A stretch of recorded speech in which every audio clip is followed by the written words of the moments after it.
welcome to H360 Health Talk. We're here today with Heather Mullen, a recent graduate from Cornell University who will be traveling with a group of college-age students this summer on a 49-day, 4,000-plus mile run from San Francisco to Boston. They're going to be raising money and raising awareness for the Almond Cancer Fund for young adults. Heather is here to tell us all about that, her passion for running, and what she's been up to. Heather, welcome to the show. Thank you. So, wow, 4,000 miles from San Francisco to Boston. Are you ready for this? We'll find out soon, right? So are you naturally a runner? I mean, is this running been a passion of yours? Yes. So I absolutely love running, and I started with it when I graduated high school. I had always been a competitive gymnast, and then I was like, oh shoot, what do I do now? I kind of need to transition into something new. I was getting exhausted of gymnastics in terms of my body was ready to put it away. And so I kind of switched into running, and that was when I found out that I really loved it. And so it kind of just started as, oh, I'll go for a 3-mile run today. I'll go for a 3-mile run the next day. And then when I was 19, I ran my first half marathon, and that was kind of the gear that switched on that got me into long distance running. Addictive, right? Yes, Yeah. indeed. Yeah, I'm a family of runners. My two sisters and my brothers are both high school state champions in track. So, yeah, and they would say it's just, you do it and, you just get addicted to running. And you can run anywhere. A good pair of running shoes, you throw them in your suitcase, you're ready to go. You can run anywhere. Exactly. Unless it's upstate New York, though, because there it does get a little bit cold. In the wintertime. Oh, yes. So, Heather, you grew up in New Jersey. Correct. Yep, and you decide to go to Cornell, right? Indeed. Great school in Ithaca, New York. So tell us a little about your college career. You just graduated, right? Mm-hmm. What did you study? I studied hotel management, and so it's essentially just hospitality overall. So it's not restricted just to hotels. And I kind of started there because in high school I had been working at a local bakery that switched into a local hotel. And from there I was like, wow, this is something I'm really into. And so I applied to all hospitality schools, and Cornell was number one on my list. I actually didn't get in at first. I applied early decision, got deferred, and then ended up transferring after my freshman year. And so I spent a year at community college in New Jersey, and then in the fall of 2015, I transferred into Cornell. Awesome. So running is not your only passion, right? Correct. I understand you spend your summers working at a kids camp for cancer children. Mm-hmm. So tell me about that. Definitely. So I've been doing that for the past 5 years, and actually this is the first summer where I won't be able to do it because I'm spending the summer running across the country.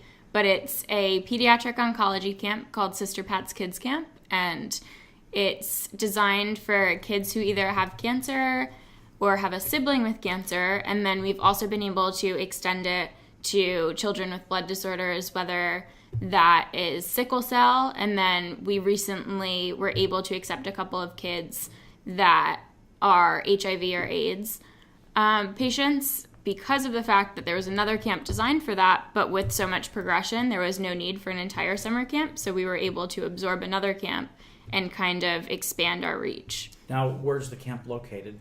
It's in the Hudson Valley. In the Hudson Valley. And so it's a week long, and it's sleepaway from kids age 6 to about 14, I believe. And then we do a preschool day, too, to introduce them to the camp environment and hopefully get them coming for future years. And who was Sister Pat? Sister Pat was the founder of the camp, and so she had started and led such a legacy that it kind of continued on in her name. And to this day, it's now, I think we're in our 33rd year, I believe. Wow. So it's been going on for quite a bit. That is really great. And so what can a child expect to do when they come to Sister Pat's camp for the first time? What activities, what do they do, what do they learn? From the start, we normally get a little bit of homesickness, and so there's a lot of tears to begin. Right. Sleepaway camp can be a little bit daunting, but by the end of the week, it typically tends to be that the kids are crying because they don't want to leave, which is awesome and goes to show our impact. But on a daily basis, we typically do a program throughout the day. And so a typical day looks at about a 7:30 a.m. wake up. They go to breakfast. Then they'll have 3 periods, and that's everything from swimming to fishing and boating to outdoor activities, painting. We do a bunch of different things so that they're able to be engaged. And we also try to offer a lot of different options for kids who may be on active chemotherapy, or the sickle cell kids might not be able to swim in the morning because it's too cold. And so there's always a bunch going on. And then we have a recreation hour, and then we go to dinner. There's a nap period in the middle of that. Well, that sounds to hopefully, good to me. I know, right? Harder to get the kids to do it, though. And then after dinner, there's typically an evening activity, and that's been everything from having the local fire department get involved and throw on a fireworks show to going on a river cruise. So the kids love it, and it's a really awesome way for them to get out of the hospital. We actually have a full team of nurses and doctors up there, so we're able to administer even full-on chemotherapy up there, dependent upon the level. So it's really, really cool for these kids. And what's the ratio of cancer patient to sibling or other relative? I would say it's probably about a 50-50 ratio. Oh, wow. That's great. And what's even cooler is that we have about a 1-to-1 ratio of volunteer to camper. And so we're able to put in a lot of effort for these kids. And if a kid needs additional assistance and we need a golf cart driver for them because their legs might be weaker from whatever treatment they're going through, we're able to do that. And we never have a short, or not a shortness, but less counselors available to help out those kids. Now, is the camp only during the summer months?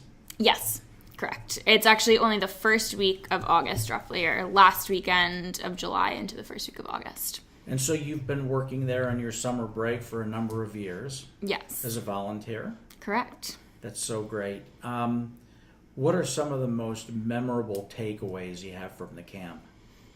Let's see. I would say for me, that week of the summer is probably my favorite vacation of the year, which is kind of funny to say, but you learn so much from these kids who are going through so much, but you would have no idea from the outside of what they're going through just because they look so happy. They look perfectly normal, besides maybe not having hair or having a little bit more weakness when they're doing activities. Mm-hmm. But I think just seeing how happy those kids are when they're going through a really hard time in their lives, and let alone their entire family, the siblings, etc., is just such an impactful way to be able to help out a community. Yeah. So, Heather, a lot of people get involved in things like this, especially people that I find that have the passion that you do. Is there some backstory here? How did you get involved? Did you have a relative or a sibling that went through cancer that kind of got you involved in this? It started off as one of my older brothers had went to the camp, or not went to the camp, but volunteered for the camp. And he was like, you have to do this. I really enjoyed it. And I've always been really, really close with my family. So I checked it out, and I, of course, loved it as well. But in addition, my father is a survivor of malignant melanoma, and that was before I was even born. So I didn't even get to experience that side of cancer. But I have found that throughout my life, that web of people who have been connected to cancer in some way, whether it's a sibling or a parent or a friend, everyone has a connection. And I think for all of those reasons is what really caused me to get involved, because even being somewhat removed from the cancer community, I still have so many close connections, and there's so many people like me that have even more connections. Yeah, it is, people say, well, who's your target when they come to Healthy 360? I mean, who doesn't know somebody, right? Exactly. And it's so nice that, when I was growing up, I remember that cancer was very taboo. You didn't talk about it. It wasn't discussed in the family unit. If there was a family gathering, the kids would be ushered outside, and the adults would huddle in the dining room, and they wouldn't even say the word cancer. They would say, "Oh, Uncle Bob has the C, he's got C. They wouldn't say cancer, and it was very taboo. And I think through, organizations like Sister Pat and things that you're doing, we've really taken the conversation from the back room to the front room. And we've learned how to talk about cancer, and we learned how to get people through the journey and express ourselves and talk to our friends about it. So it's really great to see that evolution. And I think it's also so nice to see how people react and say, oh my goodness, my mother, or oh, my sister. And you kind of get this storytelling going on amongst people, even just when I talk about Sister Pat's Kids Camp or running across the country. And I think sharing those stories and reminding people that everyone kind of has these connections really creates a stronger community and helps those people that are going through the troubles of being a caregiver, maybe an active patient, but just making it known that anyone is there for you. Yeah. Now, if we go online, where can we find the camp? The camp, if you go to Sister Pat's Kids Camp and Google that, you'll be able to find it, and that'll have a link to the webpage. And are people able to make a donation there? They are indeed. Good. So we want everybody to go, check it out, make a donation. Now, we're going to shift from camp to running 4,000 plus miles. I can't get over that. You're going to go from San Francisco to Boston. Are you going to fly some of the way, or is it really you're going to run? So I am flying out to San Francisco. Okay. So I have bought a one-way ticket to get to the other side of the country, and my feet will essentially carry me home. However, it is run relay style, so I won't be doing the full 4,000 miles. We'll have 3 support vans, and I'll be with a team of 30 roughly, and we'll be doing it kind of in a leapfrog manner. So essentially, I'll get up to 8 to 16 miles per day, and from there, it'll be 2 miles at a time. So to kind of elaborate on the way it's done, I would be running 2 miles with a partner, then another pair of runners will run 2 miles, and we'll kind of leapfrog throughout the day. Yep. And then we stay at different host sites and have community dinners. We volunteer in hospitals on our days off. We award scholarships to young adults and give out some of our chemo care bags. So it'll be a jam-packed summer, but I'm so excited. Yeah. Now, so what day does the run officially start?